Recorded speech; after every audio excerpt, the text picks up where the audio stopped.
فرعون کی بیوی حضرت آسیہ علیہ السلام کا ایمان لانا۔ فرعون حضرت مشاطہ کو کھولتے تیل میں جلانے کے بعد جب گھر پہنچا تو اپنی بیوی حضرت آسیہ رضی اللہ عنہا سے کہنے لگا کہ میں نے ایک عورت کو عبرت ناک سزا دی ہے۔ اس کی بیوی نے کہا، تیرا ناس ہو، تو نے ایک معصوم بچی کی جان بھی لی اور بے گناہ عورت کا قتل بھی ناحق کیا۔ فرعون نے کہا، میں نے اس کو اس لیے عبرت ناک سزا دی ہے کہ وہ مجھے خدا نہیں مانتی تھی۔ یہ سن کر حضرت آسیہ رضی اللہ عنہا نے کہا کہ خدا تو میں بھی تجھے نہیں مانتی، بلکہ تو ایک عام انسان ہے۔ جب فرعون نے یہ سنا تو حیران رہ گیا، کیونکہ اسے حضرت آسیہ رضی اللہ عنہا سے بڑی محبت تھی۔ حضرت آسیہ رضی اللہ عنہا کو اللہ تعالیٰ نے بڑا حسن و جمال عطا فرمایا تھا۔ فرعون نے اسے پوری قوم کی عورتوں میں سے چن کر اس کے حسن و جمال کی وجہ سے اپنی بیوی بنایا تھا۔ اس وجہ سے وہ حضرت آسیہ سے بڑی محبت کرتا تھا۔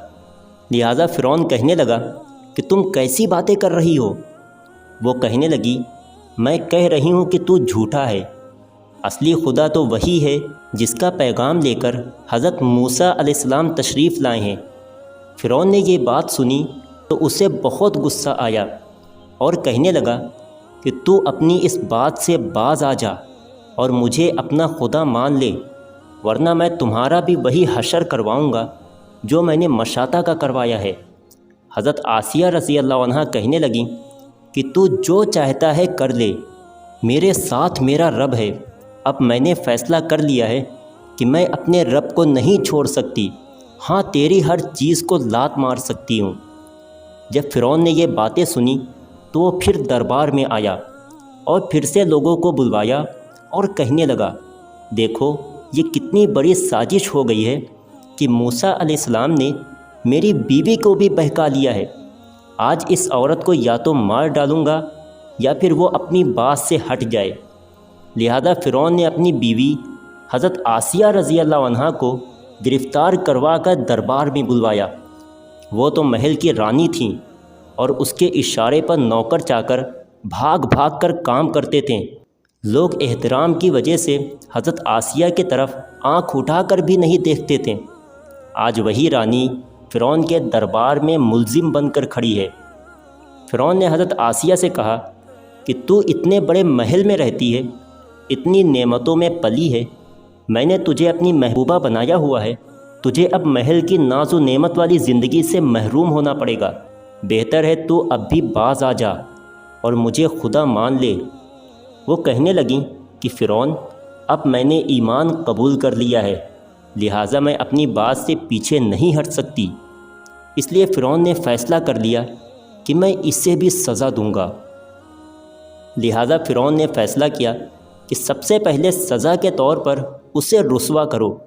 اس نے کہا کہ سب سے پہلے اس عورت کے سارے کپڑے اتار کر لوگوں کے سامنے کھڑا کر دو۔ اب بتائیے، کسی مرد کو لوگوں کے بیچ بے لباس کر دیا جائے تو کیا حال ہوگا؟ ایسی حالت میں مرد بھی چاہے گا کہ زمین پھٹ جائے اور میں اندر سما جاؤں۔ حضرت آسیہ تو آخر عورت تھیں اور عورت کے اندر تو اللہ تعالیٰ نے شرم حیا رکھی ہوتی ہے۔ فرعون نے اس کے جسم سے لباس اتروا دیا۔ اب سوچئے کہ وہ اب کتنی عجیب حالت کی شکار ہوں گی۔ ایک طرف ایمان ہے اور دوسری طرف امتحان ہے۔ وہ ڈٹی رہیں۔ فرعون نے کہا، اچھا اگر اب بھی نہیں مانتی تو میں تجھے اور طرح کا عذاب دوں گا۔ لہذا فرعون نے کہا کہ اس کا منہ میرے محل کی طرف کر کے لٹا دو، تاکہ آخری وقت بھی نگاہیں اس کی میری محل کی طرف لگی رہیں اور اس کے دماغ میں یہ بات رہے کہ میں ان نعمتوں کو ٹھکرا کر ذلیل ہو کر مر رہی ہوں۔ لہذا حضرت آسیہ کو فرعون کے حکم کے مطابق محل کی طرف منہ کر کے لٹا دیا گیا۔ ان کے ہاتھوں اور پاؤں میں لوہے کی کیلیں ٹھوک دی گئیں تاکہ ہل نہ سکیں۔ اس کے بعد فرعون نے لوگوں کو بلا کر کہا کہ اس کے جسم سے کھال ادھیڑنا شروع کر دو۔ اب بتائیے کہ وہ زندہ عورت ہے اور اس کے جسم سے کھال اتاری جا رہی ہے۔ نازک بدن ہے مگر اس کو برداشت کر رہی ہیں۔ اسے اللہ کے نام پر تکلیف دی جا رہی ہے۔ اس طرح اس کے جسم سے کھال اتار دی گئی۔ اللہ کی شان دیکھیے کہ وہ ابھی تک زندہ تھیں مگر جسم زخم زخم بن چکا تھا۔ فرعون کا دل اب ٹھنڈا نہیں ہوا تھا، لہٰذا وہ کہنے لگا کہ پسا مرچا لے کر کے آؤ اور اس کے پورے جسم پر چھڑک دو۔ حضرت آسیہ رضی اللہ عنہا کے جسم پر مرچیں ڈال دی گئیں تو وہ مچھلی کی طرح تڑپنے لگی۔